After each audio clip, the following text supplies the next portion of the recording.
Hey Rufus, I've got an interesting question for you. What's the hardest language to learn? Great, what's the answer? I think that's probably a common answer to this question, yeah. That's another common answer to the question. So let's talk about. Wait a minute. Who the hell is that? You have a brother? What's his name? Really? Rufus and Doofus? Nothing. Whatever. Let's just get back to the question. What if it's neither of those? What? You mean Basque? I've had just about enough of both of you. Okay, I think we're done here. Aperiator solum.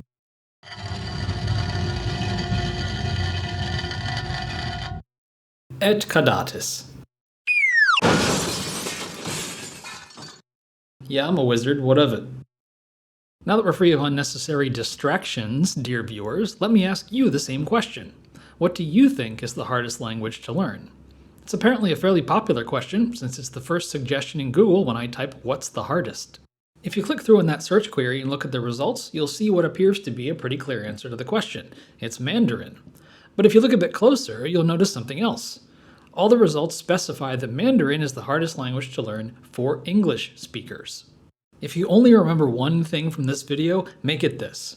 Whenever someone asks what the hardest language to learn is, you need to ask, for who? Claudator solum.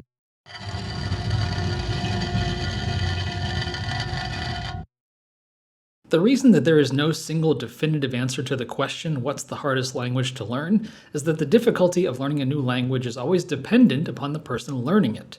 If your first language is English, then yeah, Mandarin's going to be pretty challenging. But that's not because Mandarin is a difficult language in some objective sense. It's just because it's very different from English. Look, every language is partly simple, partly complicated. Take any language in the world and analyze it completely. Look at the writing system, pronunciation, grammar and syntax, vocabulary, and you'll find some things that aren't so bad and others that are nightmarish compared to your own language. Let's do this with Mandarin as an example. Blackboard. So the nightmarish aspects of Mandarin, for an English speaker anyway, are pretty obvious. The single biggest difficulty is the writing system. Not only does Mandarin not use the Roman alphabet, it doesn't use an alphabet at all. Each single character generally represents an entire word, not a sound. This is very weird if your first language is English. The second difficulty is that Mandarin is a tonal language. This means that the same single syllable can be spoken with different pitch contours to make different words. Mandarin has 4 different tones, or 5 if you count the lack of a tone as a tone, that have to be mastered in order to speak the language because tones can create what are called minimal pairs, words that are the same except for one tiny thing, like tone. You'll often see this illustrated with a word like ma, which is 4 different words depending on the tone with which it's spoken. If your first language doesn't have tones, you may struggle to even hear them in Mandarin, which means you can't easily produce them in your own speech. This is one of the reasons why, even after years of practice, non-native Mandarin speakers often sound like children to native speakers. But there are some things we can put on the other side too. Mandarin happens to be an SVO language, just like English. That is, if you have a sentence with a subject, a verb, and a direct object, like I see a dog, Mandarin and English generally express those things in the same order. That's a happy coincidence, because not every language behaves this way. Mandarin also has very little grammar, at least in some senses. There's certainly nothing like extensive verb conjugation, for example. To mark different tenses in Mandarin, you just use adverbs like yesterday or tomorrow instead of changing the verb form or adding auxiliary words as English does. We can also think about English this way. There are some things about English that are pretty straightforward and others that are, well, unfortunate, shall we say. Let's start with the straightforward stuff. The main positive that English has going for it is that it has a relatively small amount of grammar, at least compared to other languages in the Indo-European family. We don't mark our words with inflectional endings for case, and our nouns don't have gender, for example. There's also not a lot of complicated verb morphology to learn. This means that you don't need to learn very much grammar in order to start speaking in complete sentences in English, and even if you make a bunch of mistakes, you'll almost certainly still be understood. And now for the unfortunate things. Let's be honest, pronunciation and spelling are a f***ing disaster in English. There are historical reasons for this, but it remains shocking even to native speakers. I mean, comb, bomb, tomb, trough, through, bow. We can go on forever like this. English also has a strangely huge number of words, thanks to it being a hodgepodge of Germanic and French influences, so even native speakers frequently encounter words they've never seen before. Then there's this guy. This symbol has a whole history of its own as a letter, but for right now all I care about is the sound it represents. In the International Phonetic Alphabet, this symbol is a, quote, voiced dental fricative.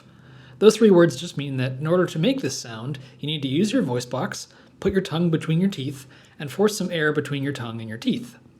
If you can't figure out what sound that is, it's the TH in words like the and father. The reason I put this in the unfortunate column is that even though this sound is extremely frequent in English, most languages in the world don't have it. That means that second language learners of English have a hard time reproducing it. For example, listen to Cyril Abiteboul, former team boss at Renault F1, who is very French. Listen to how he pronounces the TH in there. Renault won their first world title as a constructor in 2005, but who was runner-up to Fernando Alonso. Okay, so now that we've established that languages are harder or easier to learn based on their similarity to your own language, let's test out your intuitions. For a native speaker of English, which would be harder to learn, German or French? Again, reword the question to think about it more clearly. Which language is more similar to English, German or French? This is an interesting one.